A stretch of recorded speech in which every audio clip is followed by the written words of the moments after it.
I've got something of a rant. All right. Okay. I have tentatively titled in my own head this section, Jumping the Shark with the New England Journal of Medicine. So, New England Journal of Medicine, I'll just start with their tweet because why not go there? New England Journal of Medicine said, here's Zach, sex designations on birth certificates offer no clinical utility, and they can be harmful for intersex and transgender people. Moving such designations below the line of demarcation would not compromise a birth certificate's public health function, but could avoid harm. Okay? They link in that tweet to their newly published paper, which is here, Failed Assignments, Rethinking Sex Designations on Birth Certificates. Here, hold on a second. Let me go to this. Is the paper in a PDF form. So, okay. The first paragraph of this paper, which was just published 2 days ago, Failed Assignments, Rethinking Sex Designations on Birth Certificates. In 1900, the year the U.S. Census Bureau created the first iteration of the U.S. birth certificate, nearly all births occurred at home, often attended by family members and midwives without specialized training. During the 20th century, as the medical profession assumed greater responsibility for managing childbirth, it also assumed responsibility for completing birth certificates, a process that includes a medical evaluation to categorize each newborn as male or female. We believe that it is now time to update the practice of designating sex on birth certificates, given the particularly harmful effects of such designations on intersex and transgender people. So, I am going to argue that failing to include sex on birth certificates, and they do specify they want to move it below what is called the line of demarcation, which means that it is not available as a public part of your birth certificate, and it is still available as like aggregate data for statistical use, but it's not part of your ID.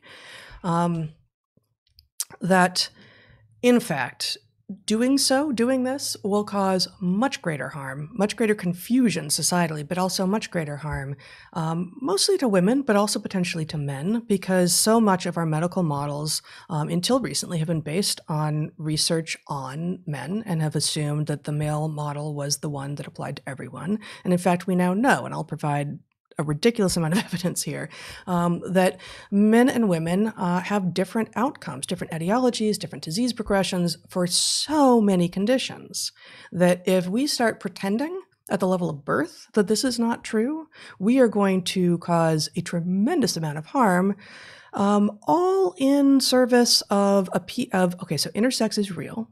And there is potentially some real harm done by the misassignment of sex on someone on the birth certificate of someone who is in fact intersex.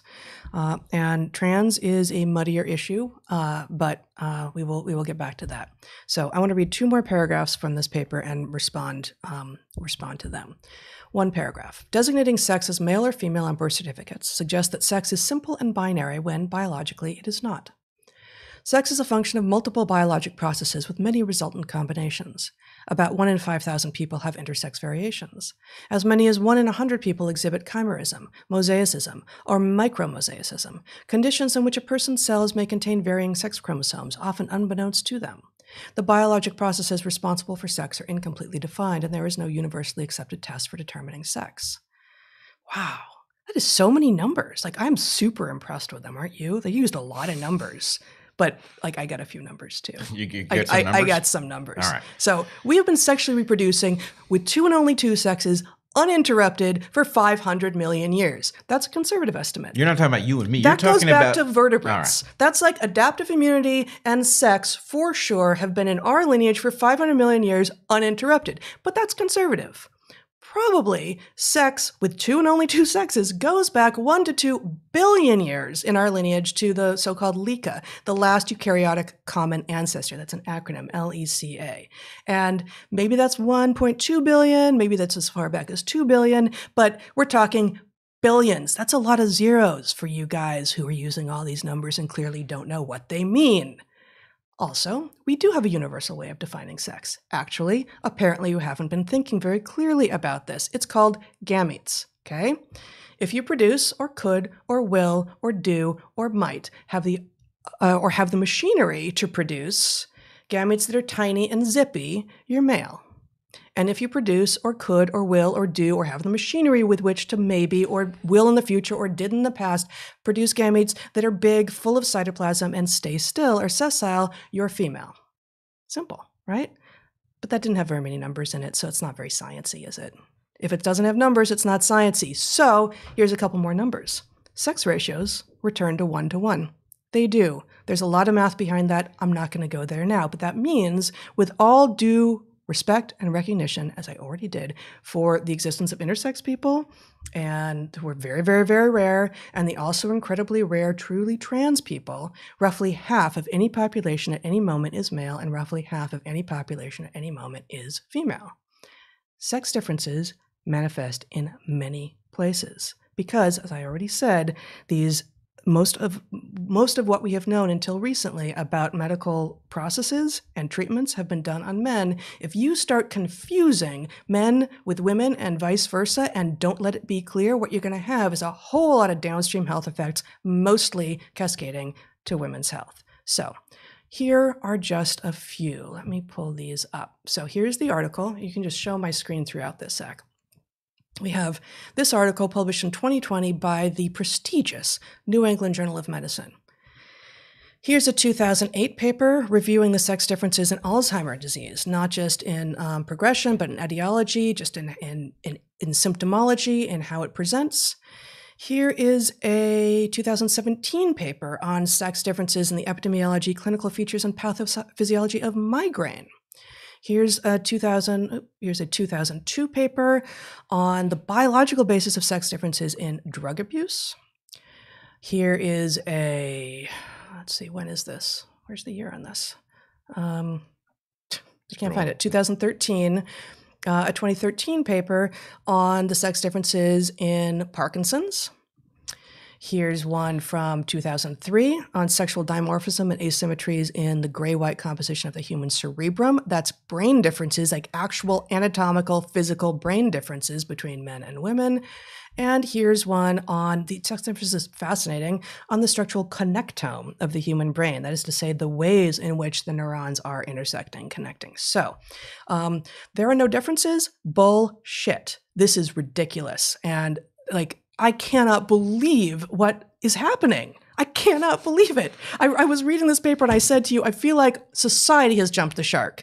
This is completely insane. Okay, one more quotation. Yeah. One more quotation from these people. Assigning sex at birth also doesn't capture the diversity of people's experiences. About 6 in 1,000 people identify as transgender, meaning their gender identity doesn't match the sex they were assigned at birth. Others are non-binary, meaning they don't exclusively identify as a man or a woman, or gender non-conforming, meaning their behavior or appearance doesn't align with social expectations for their assigned sex. Again, I'm so impressed with them. Aren't you? So impressed. Babies have really amazingly diverse experiences in utero, don't they?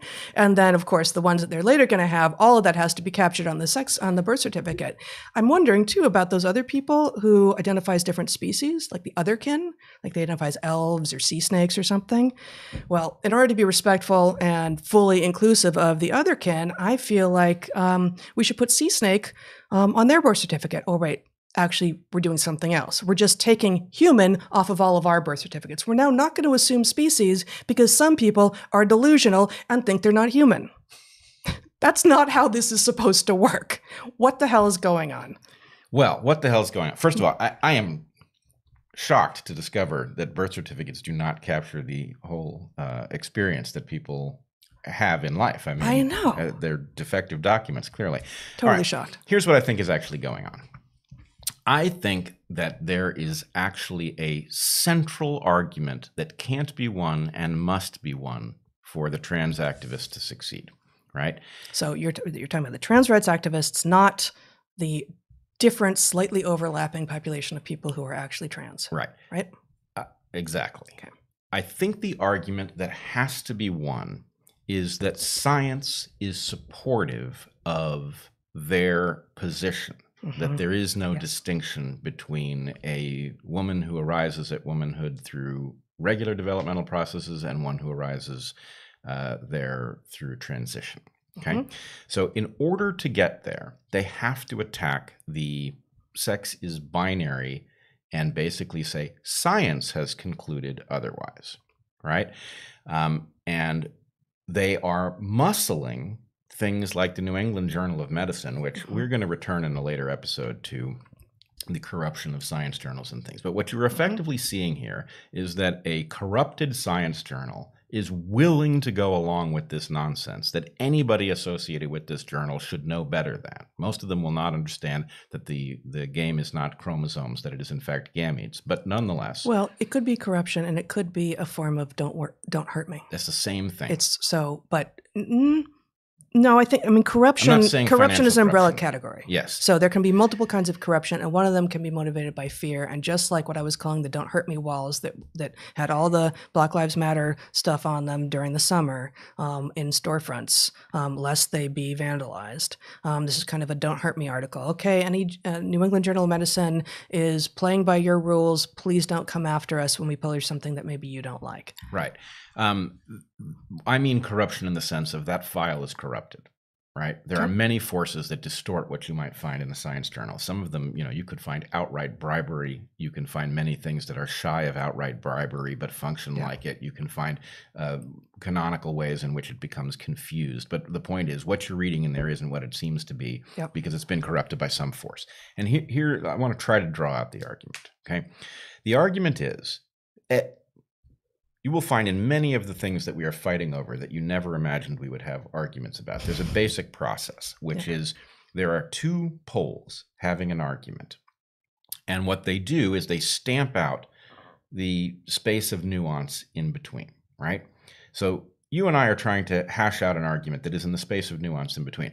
We do not deny that there are trans people. We do not deny that they have the right to be treated as they would ask to be treated for most intents and purposes. We do not believe that that should extend to places where there's an objective fact that requires that you obscure it in order to do it. So this is or you put half the population at risk by doing so. Right. We do not believe that you should assume that, children who flirt with the idea that they might prefer to be the other sex actually are, and all of these things. So anyway, there's this space between these two arguments. Yep. And the trans rights activists are stamping it out because the argument that sits there is, look, intersex is real and it is a physically measurable and studyable phenomenon. Trans is real, and it's not the same thing as intersex. It may have some relationship to it, but there's lots of trans stuff that doesn't come down to physiological intersexness. What's more, it appears to be ancient and widespread. Many cultures have a version of trans, right? And so there is something in which you can say, look, trans is natural, and to the extent that there's any sort of oppressive tendency to pretend it doesn't exist or is necessarily about something being broken, that's a bad argument. However, trans is natural, right? It exists at some level in many populations, maybe all of them. What isn't natural is availing yourself of pharmaceuticals and surgery and these other techniques. Should you be allowed to? I don't know, probably, but we do get to decide, right? If you decide that you want to, have your arm removed and attached to your ear, I don't think we let you do it, right? So the point is, it's not that you're entitled to any modification of your body you want. Right. So to the extent that there is something to be modified, then there's a question about whether or not it is supported by the science. And so in order to win that argument, they have to pretend that, in fact, science invalidates the binariness of sex, and we all know it. That's the pretense, right? Science invalidates the binariness, and so they are going after this. And it's a silly hill for them to die on because, no. Here, let's say that we played their game, right? And we just said, you know what, sex isn't real. Sorry, we blew it. We're taking it off the birth certificates. We're going to just assume everybody is a blank until they tell us what they are, right? In that world. Some of them are sea snakes. More power to them. Sea snakes by the crate. All right. Oh, nice. Nobody's going to get it. Yeah, but those are the ones I like to give the most points to. Oh, excellent. Yeah. I feel good about that. So I've now lost my place, and that's my fault. But here, while you're coming up, do you get it? Well, let's get us back there. I'm reminded that this is actually the 1-year anniversary of J.K. Rowling's descent into this craziness, in which she stands up for reality. She says, "Dress however you," this is on Twitter, "dress however you please, call yourself whatever you like, sleep with any consenting adult who'll have you, live your best life in peace and security, but force women out of their jobs for stating that sex is real? Hashtag I stand with Maya. Hashtag this is not a drill." That's Maya Forstater, who was forced out of her job for insisting that actually sex is real. Okay, I got my place back. Excellent, good. So let's say that we obliterate sex. We decide it's not real, right? And we take the trans activists at their word, that they're as on board with science as anybody, and the science just doesn't support a sexual binary. And so they're pro-science, anti-sexual binary because science supports them, right? So we move forward into the world. We obliterate all references to sex that are not self-defined, right? And we embrace science. Okay.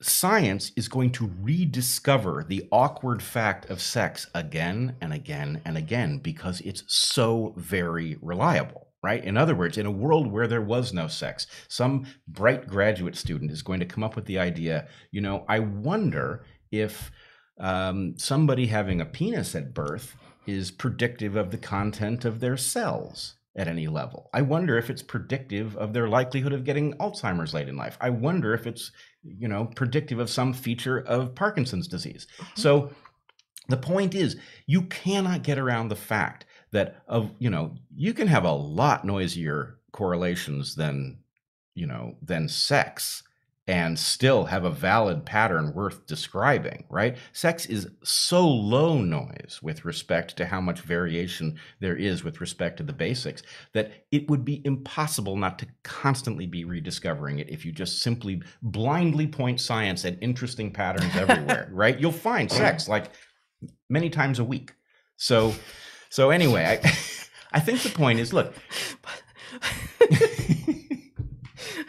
That was something like point sex at any pattern and you'll find sex many times a week? Point science at any pattern, blindly at any pattern, and you'll find sex many times a week. Many times a week. You'll keep rediscovering. Yeah. So anyway, I think the point is, look, they've chosen a hill to die on that doesn't even exist, right? Either the point is... Welcome to postmodernity.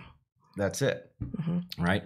Either the science is real and functions in the way we know science does, fallible, but basically you march in the direction of knowing more over time, right? In which case, trans is natural, surgical alteration and puberty blockers aren't. There's an incredibly strong tendency having nothing to do with anyone, designating somebody's sex at birth, in which boys tend to grow up into men and girls tend to grow up into women, right? This is the way things typically function. It's not God? I thought it was God. I think we've gotten a lot of ranting out here, but I think the point is, look, there's no hill there. Right. Either you're going up against science. Like I said, this is the nature of postmodernity. It's like, okay, there's this hill that the scientists who are standing firm are standing on, going like, sex is real. Hello, sex is real. It's literally perhaps over 1 billion years old. I mean, sex is over 1 billion years old, but it may be over 1 billion years old in our lineage alone.